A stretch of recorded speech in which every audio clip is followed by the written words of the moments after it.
In this episode, we're joined by Astrid, a creative leader turned founder whose story is one of burnout, rebuilding and finding balance. It so happens that when I told them I was pregnant a month later, my work was done. It happened to me twice. I've got 2 kids. The first time round, 3 clients dropped me. The second time round, I was working for one main employer and they also dropped me. Astrid's career has spanned from interning for Alexander McQueen. The more glamorous a job sounds, the least it is.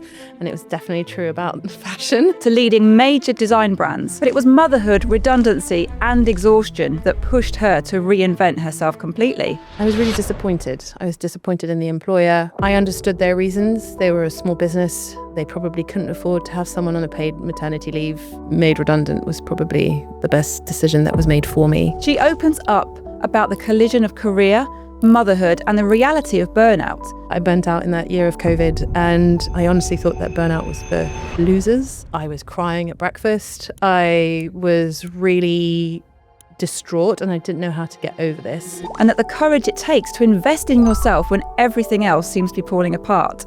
Today she runs her own business, The Hustle Factory. Every single thing that I have done has showed me the way to building The Hustle Factory. This is a conversation about resilience, boundaries, and the power of honesty. A reminder that sometimes success starts when we finally stop pretending we have it all together.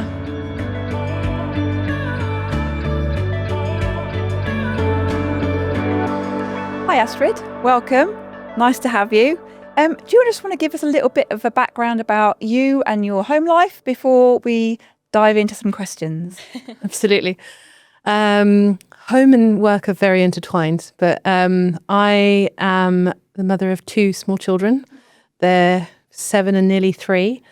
I'm married. I now live in the northwest of Ireland after 20 years in London, and I commute back to London twice a month for a few days every time.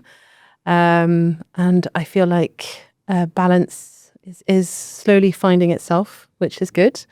And I'm the founder of The Hustle Factory, co-founder in fact. It's a boutique agency supporting businesses with outplacement and better firing people. Oh, amazing. Brilliant. Yeah, Great I'd love stuff. to dig into that in a bit more detail soon. In our sort of previous chat that we had before this episode, you gave us a bit of sort of career journey and history and all the sort of things that you've been through.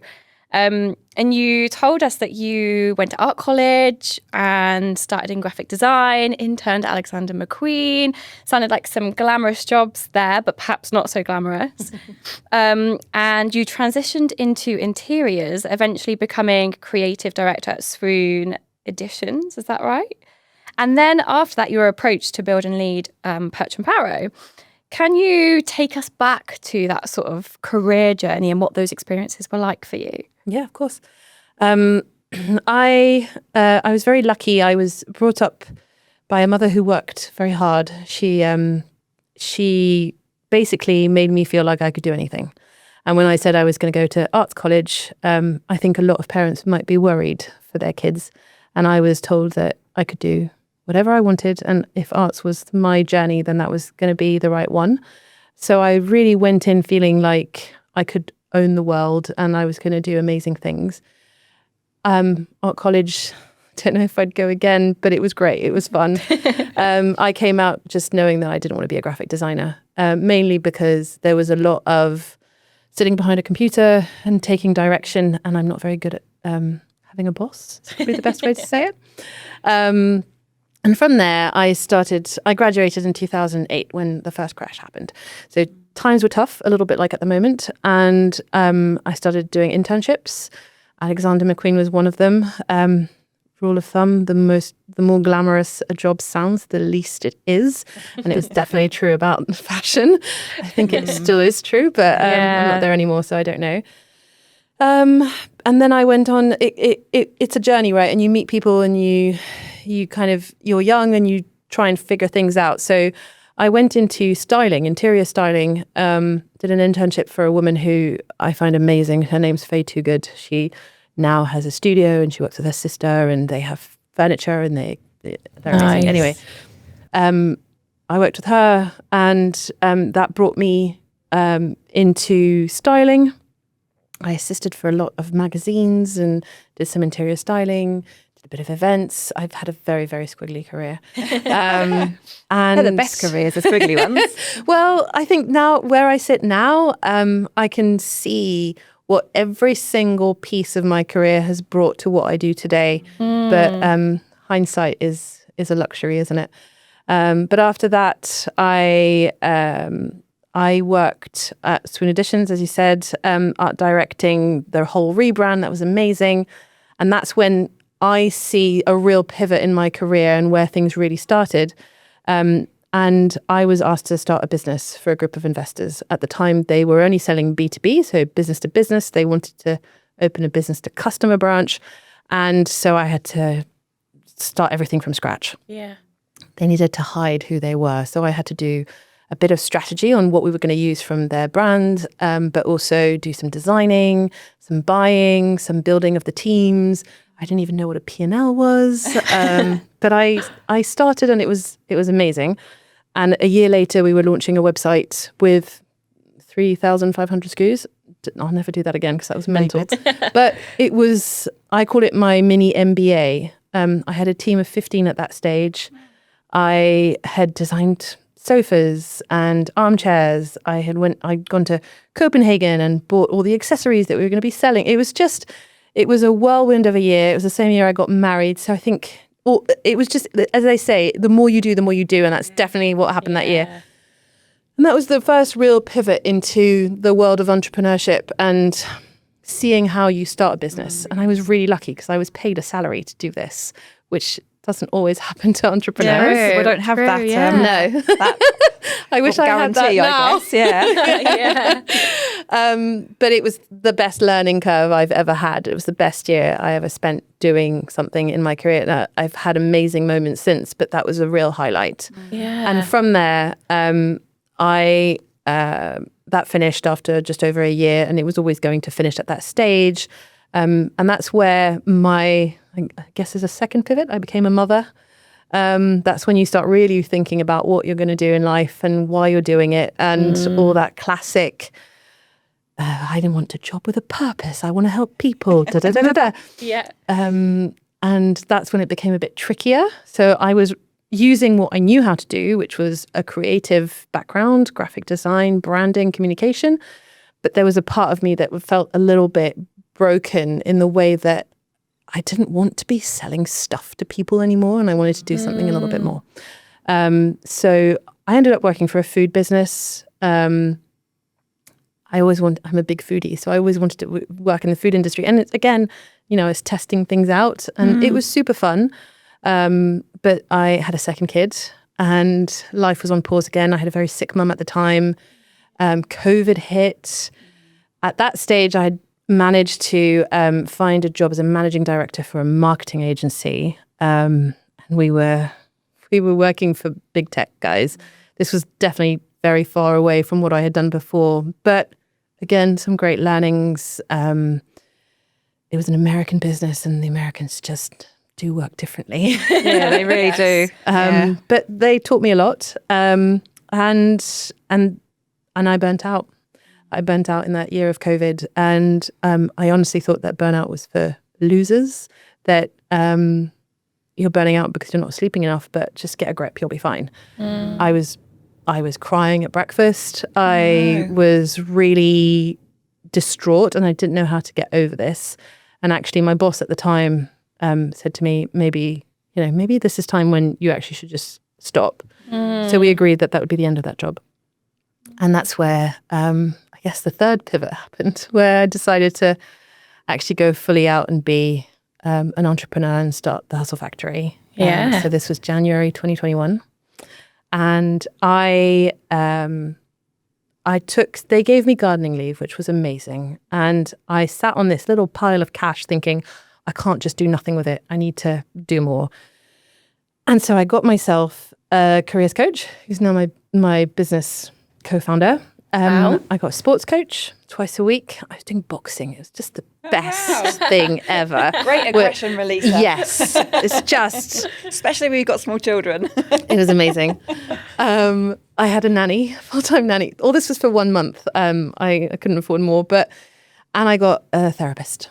Nice. And all of that, because I'm a great believer that to be okay in your work, you need to be okay in your life. Yeah. And to be okay in your head, you need to be okay in your body. And there's just all this correlations between everything. So took care of me and really just reset the batteries, and I was ready for the next stage. And that's when we started talking about the Hustle Factory and figuring out how we were going to make that work. At first, it was very conceptual. We went massive, let's get co-working spaces with nurseries and help people find work. And then it went straight down, and, you learn really fast. We need an MVP. Yeah. Let's make sure that we've got something that we can show people, and then we'll grow from there.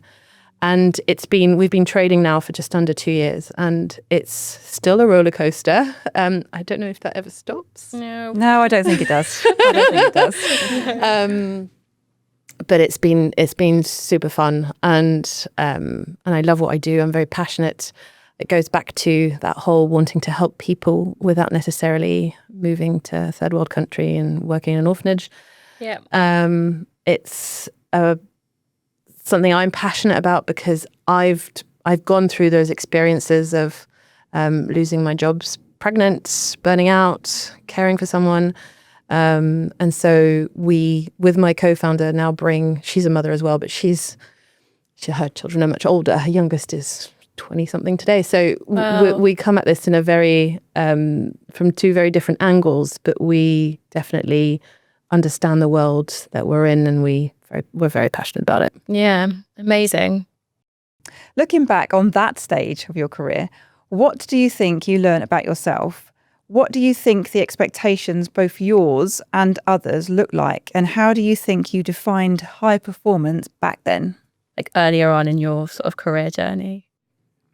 Again, I think there's different stages. There's the stage of you're a young graduate, and you need to prove that you can do it all.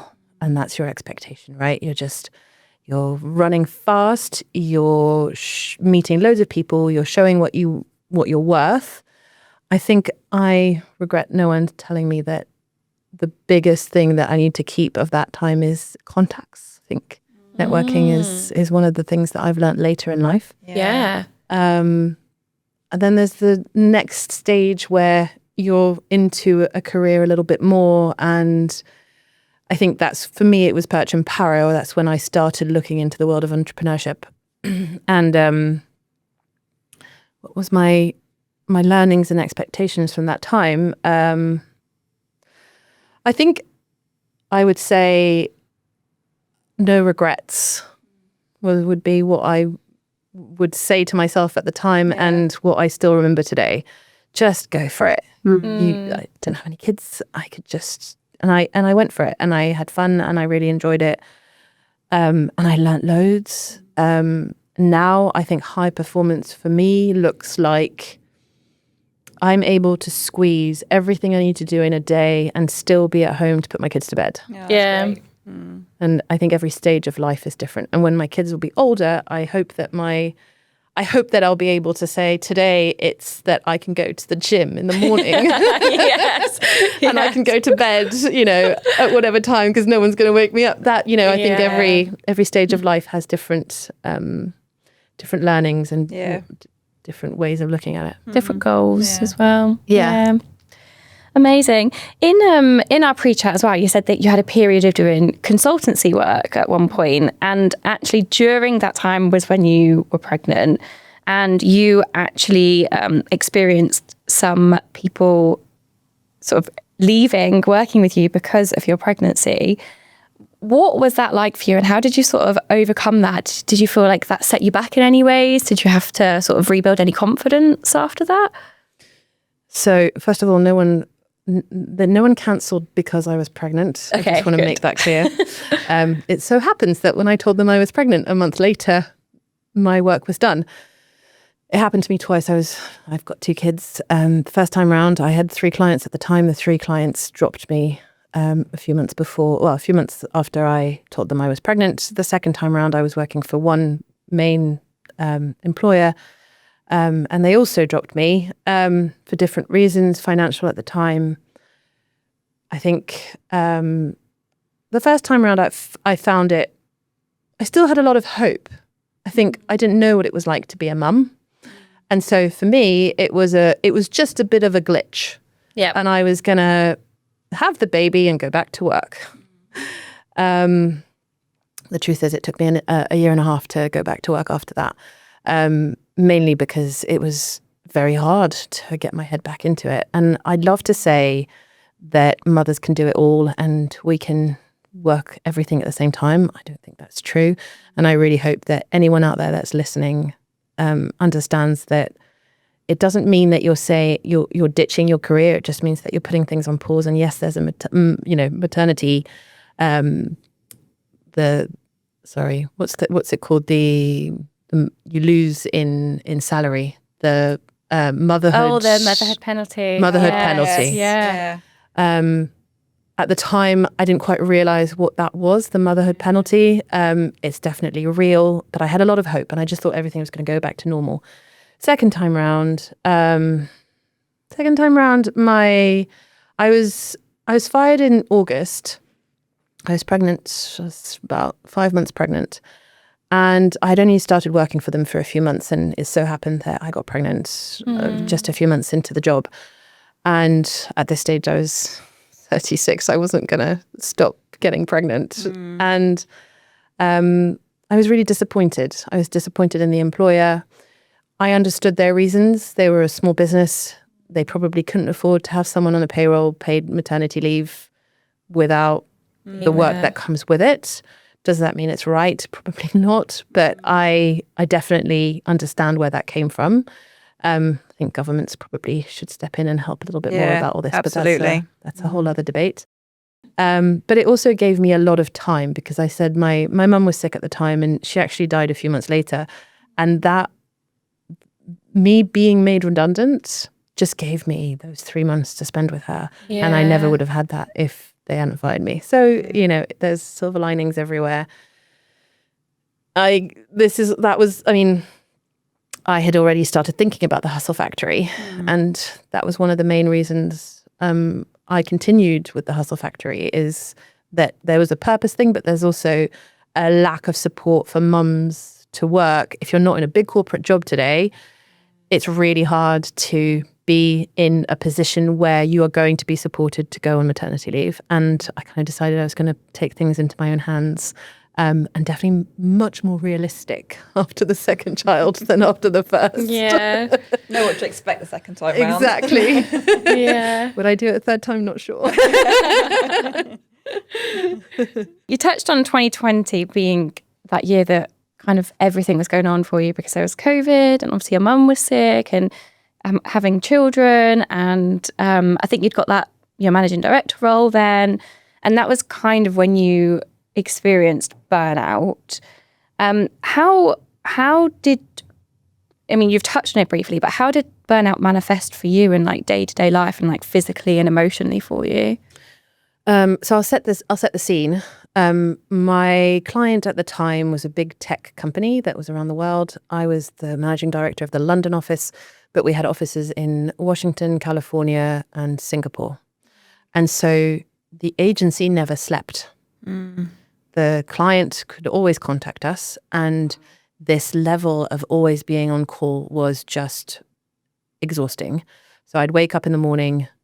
Singapore had been up for a few hours, so I already had 20 emails and about 50 WhatsApps. By the time then London would wake up, then Washington would wake up, and then that's when things would really start getting quite serious. Then California would wake up, and by the time California and Washington were towards the end of their day, it was midnight, 1 a.m. for me. Wow. And so there was this, I wasn't expected to be there until 1 a.m., but whenever there was an issue or anything needed to happen, then I was sent a message or a quick call or whatever. So I was never really off, which I think was the main issue. How did it present itself? My child stopped sleeping. And I think children are a good sponge for what's happening to you. I didn't really see that at the time, but again, hindsight. But she wasn't sleeping. So that was just making things hell. I was exhausted. I would cry.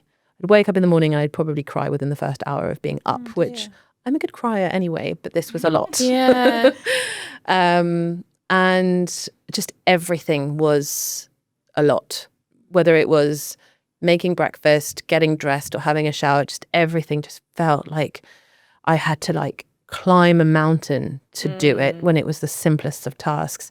And then I'd sit down at my desk and I felt like I was trapped and I couldn't stop, whether it was to have a glass of water, go to the toilet or have lunch. And it started very slowly, but obviously snowballed and became this much bigger thing where I just couldn't function at all. And it took my brother came to see me. It was in September, and he came over and he just said, you know, it's not normal to cry at breakfast. And I remember thinking, oh yeah, he's right. This isn't normal. Okay, I need to do something about it. I think 2020 was just a shit show anyway for everyone. So poor employers and bosses having to manage people going through burnouts and all the mental health issues that came with COVID. I feel for them. I felt for them. I think me being made redundant was probably the best decision that was made for me. I didn't want it. I felt like I could still go, but actually I couldn't. And again, silver linings. It was the best thing that could happen. Karmic forces. Maybe. Yeah, I was going to say, do you think you would have like made that decision on your own terms at some point, or do you think that when you look back, it's, you know, almost having that redundancy was like your saving grace? I think it was my saving grace because at the time my husband used to work in events, so he had no work. So I was the only breadwinner. It was a good job. I was a managing director, and so I didn't want to leave it. I didn't want to leave the money. Yeah. But I think it was a gift in disguise for sure. Yeah. Yeah. Amazing. And just following on from that, is like, I mean, you clearly had so much going on, and like you say, the way the world was overwhelming for lots of people anyway, without everything that you had on your plate. When you look back at that sort of period of your life, do you think there were other signs that you probably didn't realise at the time that you were experiencing burnout that were maybe ignored that you might have been able to pick up on earlier? I think the lack of sleep and the constant anxiety, I probably minimized it for a while. I remember taking a week off just after my mother was diagnosed and just saying, I'm sorry, I have to stop. And I took that week off and it felt amazing. I was like, I was allowed not to open my computer because I was also working on the weekends, and anytime, you know, there was an emergency, it was never urgent. That's the worst part. But I think it was that lack of being able to take a step back after that really crystallized everything for sure. But I think burnout is very insidious and it comes in really slowly, and it feels like you're just tired, but it never stops. It's probably the best way I could describe it. And then a lot comes from that, I'd say. Yeah. And everyone's a bit different, so I don't know, you know, if everyone's like that. But yeah, lack of sleep, a lot of crying, and feeling like I couldn't do anything right. Main feelings. Big emotional toll on yourself. Yeah. Yeah. And yeah, I think that's when I learnt to be kinder with myself as well. Yeah, that's good. When your managing director role ended, and you were on gardening leave, you said a minute ago that you decided to invest that money in yourself. What was going through your mind when you made that choice, and was it an easy decision to make? Or what made you think, I'm gonna work on myself because of what's happened to me? I think so. I was on a good salary, 6 figures. So your monthly income is really nice, and I could see this amount of the money was given to me in one lump sum. So I had a lot of money on my bank account, considering I was given 6 months of gardening leave. So I had a lot of money on my bank account. It was still COVID. We weren't traveling, we weren't seeing friends, we weren't going out. So I think a part of me also saw this as the perfect moment to do it, and the money I would have spent on, you know, I don't know, redoing a room in my house or going on holiday or buying clothes or whatever it was, at that moment in time, it was the perfect moment to take care of me. And burnout had happened. I had put a word on it. I had started talking to my now business partner, who was my careers coach at the time, who I had spoken to her before the managing director role and then had put that on pause because I got the job. And so I went back to her. And that's when I realized that actually what was important was to figure out what I wanted. And, you know, not forgetting that my mother was sick and I was processing that. So I was processing work. I was processing personal life. I was processing COVID. I was processing my daughter that wasn't sleeping, my husband traveling for work.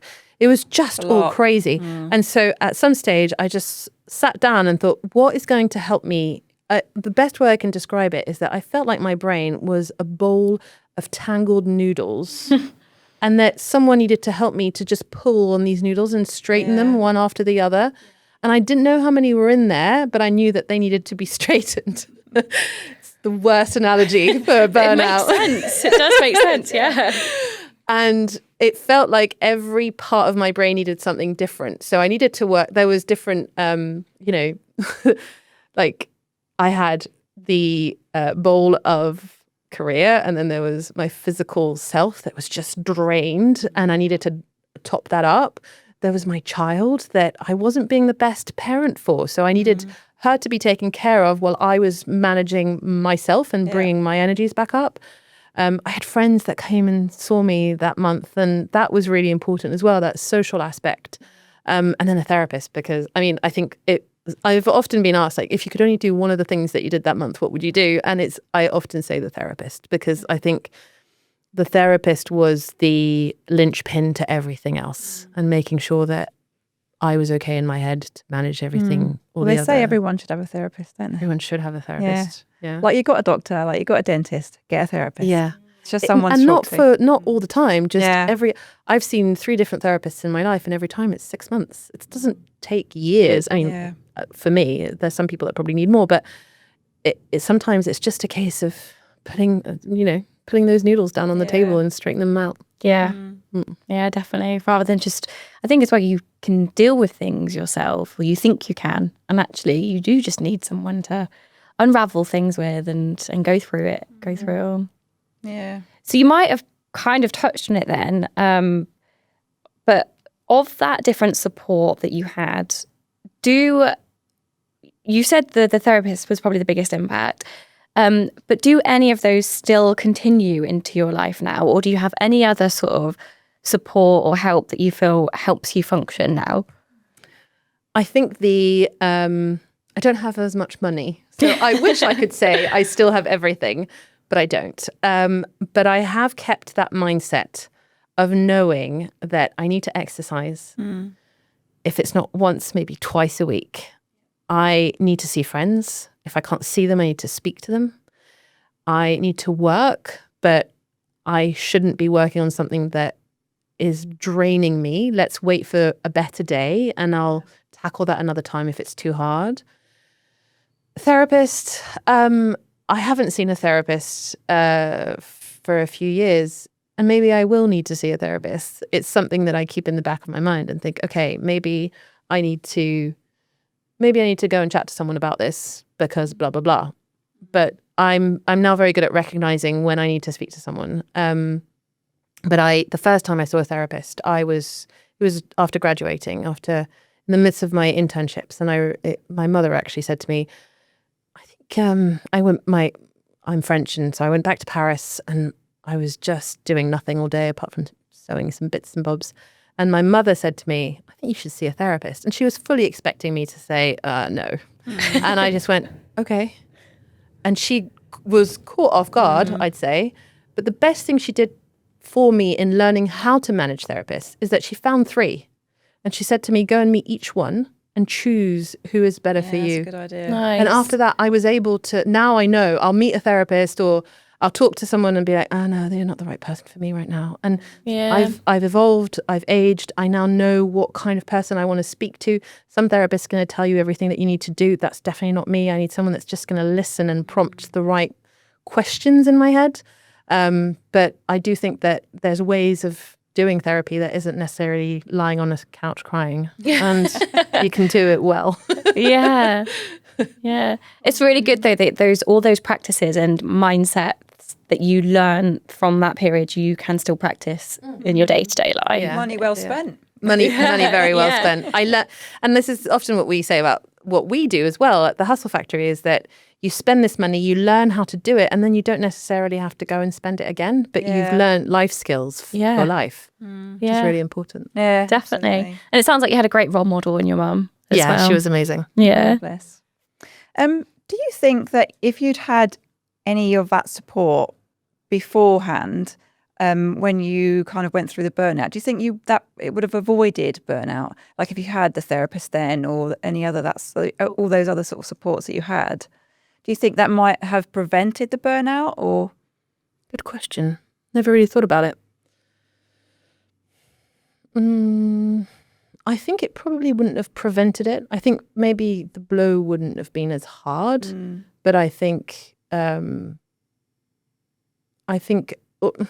maybe it would have softened the edges, and I would have gotten through something without necessarily calling it a burnout and coming back out on the other side doing the same thing. yeah, Maybe.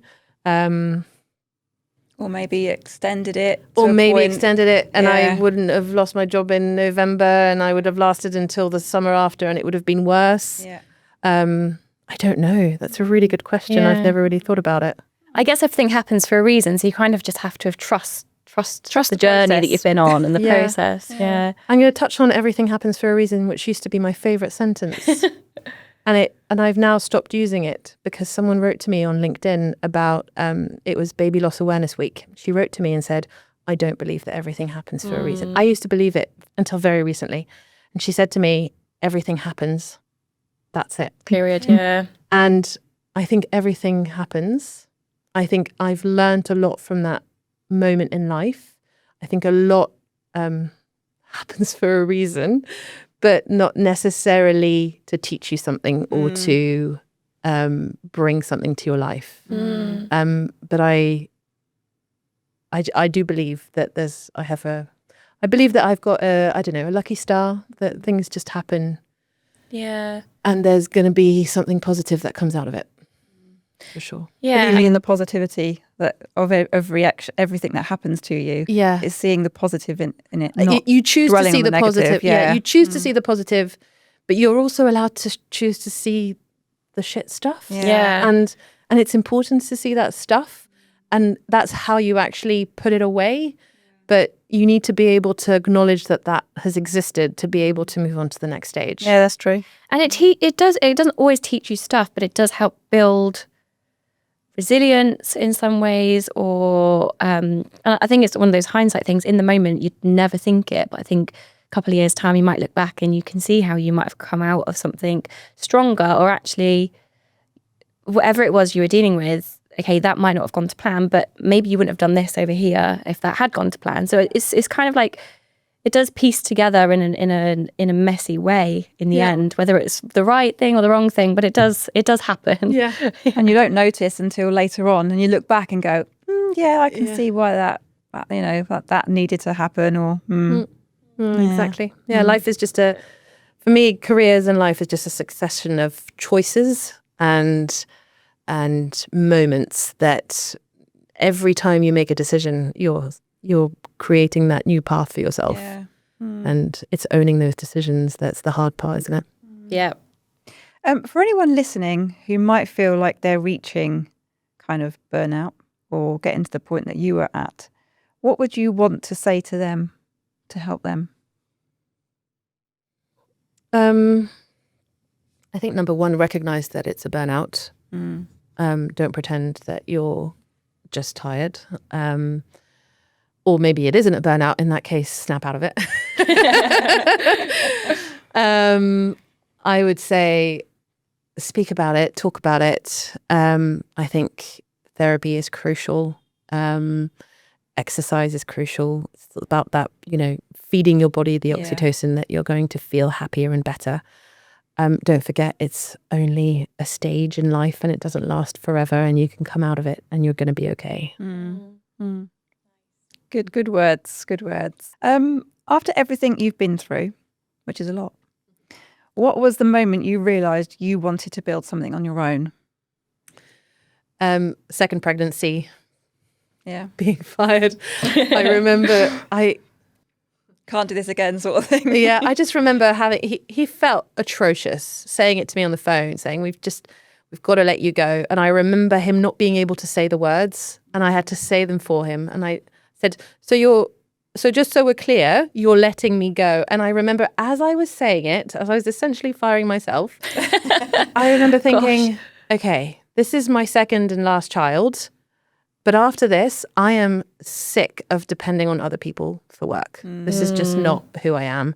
And I'm going to go and do my own thing. And this is where all the pieces of my career came into play, because I was able to think about the purpose that I wanted to have. I was able to look at my experience and take out all my learnings of having been fired multiple times, of having burnt out, of having had children, of all these things that I thought were just happening to me in my life, and actually had given me all the instructions on how to manage that. And because I was working with a careers coach, I was able to really dive into my soft skills and my values and my drivers and figuring out where do I sit? What do I do? And a few people have said to me, because I draw very well and I design, I'm a good graphic designer. And a lot of people have said to me, oh, why don't you do that? Why don't you just go back to what you know? And it's just not fulfilling enough. And I only learnt that because I did loads of other things. Yeah. And it may look like my career is all over the place, but actually when you start thinking about it in where I am now and what brought me here, every single thing that I have done has showed me the way to building the Hustle Factory. And I'm very grateful for the life I've had, the career I've had. Amazing. And can you tell us more about the Hustle Factory then? And you mentioned outplacement earlier, and lots of people won't know what that is. So can you tell us about that? The Hustle Factory is a boutique agency that offers services to employers that need to make employees redundant.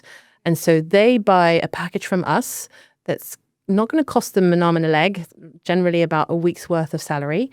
And they give to that employee who's being made redundant career coaching, online lessons. A lot of our courses are a 3-month worth of content. So there's a lot of stuff there. They get access to a community, events and workshops. And what it does is for the employee, I mean, I think everyone can see what it does for the employee, right? You learn how to bounce back faster. You'll probably get a job faster. For the employer, it's all about brand management and reputation. You're obviously probably mitigating some legal risks. But you're also showing that you're a kind, nice employer. And today, that's a really, really important thing in the business world, and showing that you care about the people in your teams. And sometimes it's true. You just can't keep everyone on the payroll. That's fine, but kick them out the right way. And actually on a macro lens, that means that everyone finds jobs faster and the economy's stronger. So it's a real win-win for everyone. We haven't reinvented the wheel. We've got some competitors, and they're very big dinosaurs that have existed for years. We're just doing things very differently in a very human, more flexible, and more affordable way, essentially.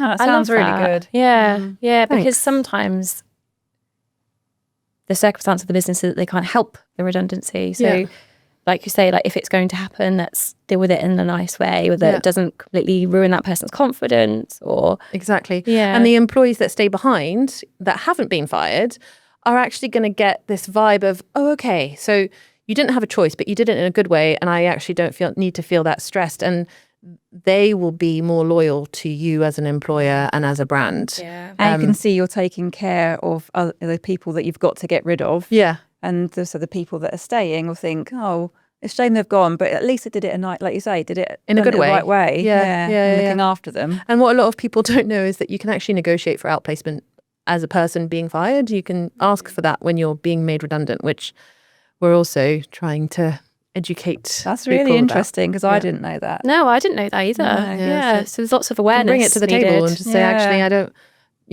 often people just want the money, which I get, you need. But a 1 week's of salary support, I think that's not much asking for on top of that. And generally, do you really think your employer is going to say no? Like, they would be a real asshole if they said no to that. Absolutely, yeah. Definitely not worth working there if they said no. Exactly. What does high performance look like to you now compared to earlier on in your career? I think early in my career, and I think COVID does a lot to this question. High performance early in my career was a lot of hours at work and good pay, but that was about it. Today, high performance is delivering on a target, whether that's finding a client or, being interviewed on a podcast, whatever it is. Yeah. But today I think about my own KPIs in a very different way. And we sit down with my business partner once a month and we go through, okay, what's our strategy for this month? What are we going to do? Okay, we've got B2C, we've got B2B, and we write those down. And at the end of the month, we do a quick summary of what we've achieved. And that's where I can see my performance. But I also think that we're in a world where there's a bit too much focus on performance. And I also like to think that I've had a really good month if I've been able to deliver on at least 75% of my KPIs that I've given myself, but I've also been able to take care of myself. And now that I live by the sea, that I've been swimming once a week, that I went to that beach sauna on the Sunday to take care of myself, and that I haven't just been doing the chores and my work and taking care of the children. And that so it's having that balance of your own life and again. That priorities aren't just on work, I think is where I would sit them today. I love that. I think it's funny as you age, your life changes so much from being in your early 20s to then your 30s and your 40s, and I'm going into my 50s this month, sadly. Not sadly. Yeah. But I think your perspective changes so much from when you were 20. Like Shauna, bless her, she'll have views on things. And I'm like, you won't worry about that when you're my age. You won't even care about that. And I think you learn that as you get older, and again, you do that, and that reflects in your career and what we regard as performance and that sort of thing. So I think it's really, it's really cool. Yeah, it's true. Yeah. You recently moved from London to Northwest Ireland, you lucky thing. How has that affected both home and work life? I feel like my answer would be very different in a year's time, but it's only been 3 months. On a professional level, it's requiring a little bit more of self-motivation and self-control in time blocking my days and making sure that I'm not just pottering in the garden or going for a swim at any time and actually get stuff done. On a personal level, it's amazing. I mean, it's the life I always talked about, having chickens and living by the sea. It was all kind of thrown.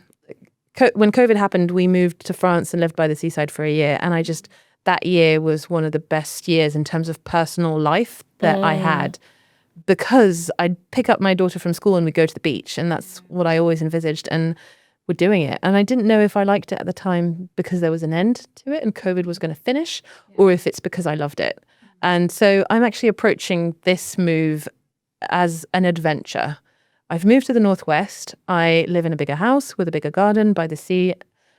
But who knows what it will look like in 3, 4, 5 years. But right now, it's amazing. It's really amazing. And what's nice is that I get to come back to London every, 2-3 weeks for a few days. Just gives me that hit of what I miss the most is the food. Yes. Yeah, I bet. Yeah. So I've been learning how to make a lot of things. But just walking into a Japanese restaurant and ordering sushi is just not what I can do anymore. But that's a small price to pay for everything else that I've gained. Yeah. And you've still got it in small doses. So yes, exactly. But I'm having to be a lot tighter with my own rules of, okay, drop off the kids, work. Lunchtime, you can take a break. You can go into the garden for half an hour and have a coffee if you want, but go back to work. Yeah. And it's, and I've gained, and we've got family. When we were in London, we had no family. And now I've got grandparents and uncles and aunts that take my children when I need to, and they're amazing. I couldn't do. You've got a much bigger support network now. For Huge when you support do need network. To do, you know, Huge. Yeah. And it's, work. I didn't realize the luxury of having family around. I didn't realize what that meant. So yeah, it's pretty awesome. Oh, it's really good. Great. Yeah. You said to us previously when we had a chat before, and I think this is a direct quote, when my business is doing well, my house might be messy and my children might have watched a lot of TV. And I think a lot of us can resonate with that. So the question really is, how did you learn to accept that sort of like imperfect balance without feeling guilty for it? Not sure I'm quite there, to be honest. Imperfect balance and feeling guilty, that definitely still happens. I left for London yesterday. The house needed a massive hoover. The kitchen was gross and the bed wasn't made.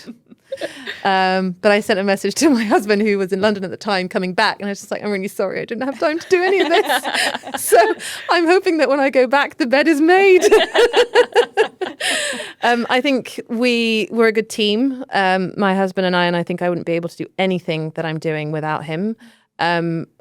When my business is doing better and I have more cash in the bank, I will definitely be investing in things that support me more. Cleaning person, babysitters, nannies, whatever it takes.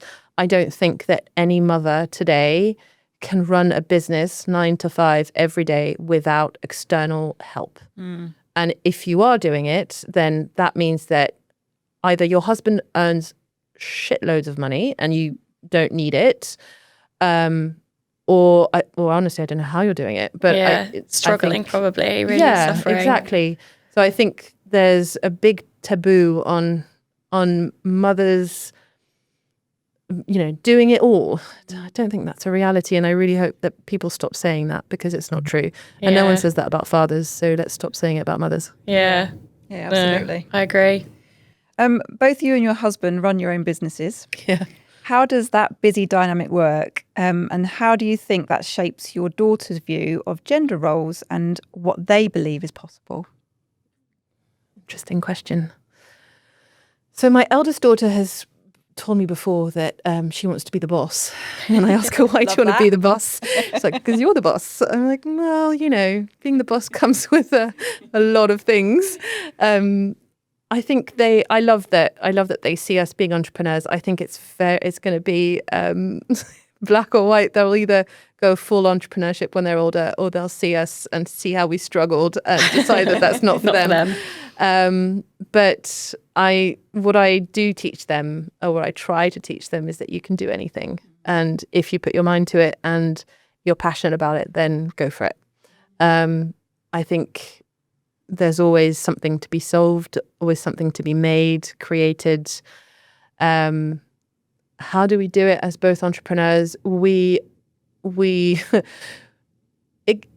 kind of float, and then there's a stage where something's just not working anymore, generally to do with the kids or the household. And that's when things slightly go crazy.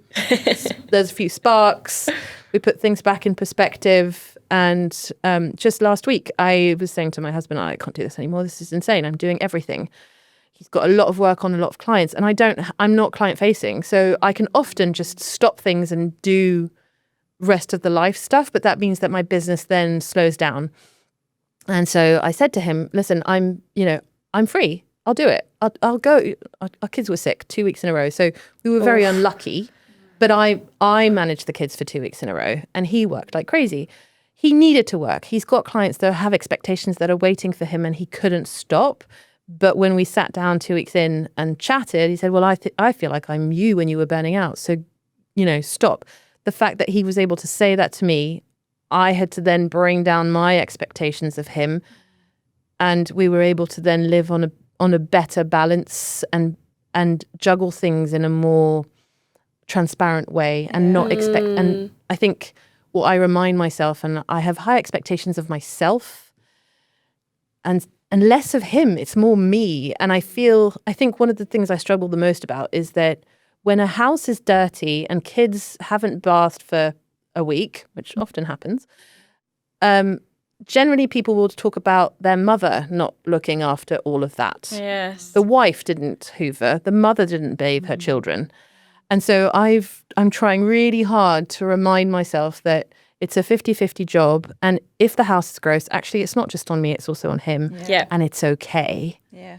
And sometimes it's horrible and I'll have to take my Sunday morning to, do whatever needs doing. But I think I've just had to, bring down my expectations, and I'm looking forward to the day I can have a cleaner in the house. It's quite interesting actually how that society and what used to be normal before with women staying at home and having the household duties, it's quite funny how that's so ingrained in society and everything that we do, but also in how we think about ourselves. And I think that is quite normal to feel that pressure for your house possibly being dirty and feeling like that's your fault and wanting to be that perfectionist almost and get it sorted, but then you don't have the time and space, and actually being able to recognise it's not just your home and there's two people here. I think that's really quite important. It's kind of like forgive yourself a little bit. But I often say I'm incredibly lucky. My husband is the biggest feminist out there, and there's probably a reason why he has two girls. I love that. But we're a good team, and I think at the nitty gritty, I think I wouldn't be able to do this without him. Yeah, for sure. Yeah, amazing. And it sounds like you've got the right communication between the two of you as well, to be really honest. No, we chat, and there's a lot of conversation, but there's a lot of silence, and there's I think it's marriage is just understanding that you're not the only one there, that you share, and that maybe something else is happening in their life that you haven't necessarily picked up on, and being kind with them as much as you want them to be kind with you. Yeah, that's a good point. You have mentioned previously that being honest and sometimes oversharing can help reduce things like loneliness for others. Are there any examples of how being authentic to yourself has made a real difference for you? In terms of being honest and transparent? just anything in your life, being honest or true to yourself, being authentically you, has that made any sort of positive impact in anything in your life? I'd like to think yes. I think honesty and transparency has brought me, I think I'm someone that doesn't have a million friends, but the ones I do take me for who I am. Yeah. And I think that's really, really important. I don't know if it's the French in me or if it's my personality, but if something is bothering me or someone has an issue, I will go ahead and I'll tackle that straight on. And often that will burst those bubbles that could have grown to be bigger issues, and those arguments that could have lasted for months were actually torn down within a few days. I think it's probably harder to live with, because I'd love it. I'd love to be the kind of person that can just tuck their head in the sand and ignore something. But because I bring that honesty to the table, people are also honest back. And I feel like I live a life where I don't hide. I've learned to, you have to be able to take as much as you give. Mm-hmm. So I've learned to do that a little bit. Mm-hmm. But I definitely, I think friendship is probably one of the things where it's brought me the most. And my husband as well, I think, and my kids. My 7-year-old was asked at school the other day, she had three words: creativity, honesty, and something else. And she had to write the name of someone that went next to it. Or like loving, creative, and honest. I honestly thought I was going to be the loving or the creative one, but no, I was the honest one. But that made me so proud. And it made me really happy that she knows that I'm never going to lie to her. And I see that as one of the most important things that I could bring to a lot of relationships. And I don't like fakeness. So I'd agree. Yeah. Yeah. Not everyone likes being told the truth, though, do they? Some No, people I get guess, quite offended. Yeah, Like, and with being honest age, with you. I think I've learnt to tone down Yeah. who I say things to. But if I feel like I can't be honest with someone, then they're probably going to slowly make it out of my life. Yeah. And I just won't try too hard. And there's no point in having like loads of friends if they're not bringing something meaningful to your life. So it's almost better that actually you can just be your true self and be honest and be whatever it is. And if that means you only have a smaller portion of friends, but they make more positive impact to you and the values you bring to each other, then that's more important anyway. Yeah, absolutely. Yeah. But I also think it's strongly correlated to with self-confidence, and it's something that I was taught. I think one of the main things I want to teach my kids is, when people ask me, what do you want your kids to be? I don't care what they do. What I want is for them, when the priority is probably independence first, self-confidence second. Yeah. And with that comes that ability to being honest and transparent and staying true to yourself, which I think is crucial in life. Yeah, it's a good point, actually. And so many people don't have that self-confidence. So knowing that you want your children to have that, I think is really good. It's a hard one to teach. Yeah, I can imagine. Yeah, it is. Yeah. There's so many outside influences that can Change you're doing it. your best to teach your children to be confident, and there's other people like niggling away in their ear hole or things they see. Yeah, it's really hard, It is. especially with girls today. Definitely. Yeah. After everything you've experienced, what's the single most important lesson you've learnt about balancing ambition, work, and family? Ambition, work, and family. I think it's like work, home, and kids. You can't have it all at the same time, or at least maybe you can, but manage your own expectations and know that when you're focusing on one area, then something else might give. And maybe in a few months or a few years, you'll be able to shift the balance and concentrate on that thing that you felt was not enough. And I think we live long enough to be able to give every area some love at some stage. Yeah. Knowing when to do it is the important part. Yeah. Lovely. Yeah. Amazing. Great stuff. Well, I haven't got any other questions. That's No, my I've final really question. enjoyed that. Thank you so much. I really, really enjoyed that. Yeah, you've been through so much and you've got so much like wisdom through that, and it's really nice to hear it. Thanks so much. Yeah, it is. No, it's lovely. And you guys are good interviewers. Oh, thanks.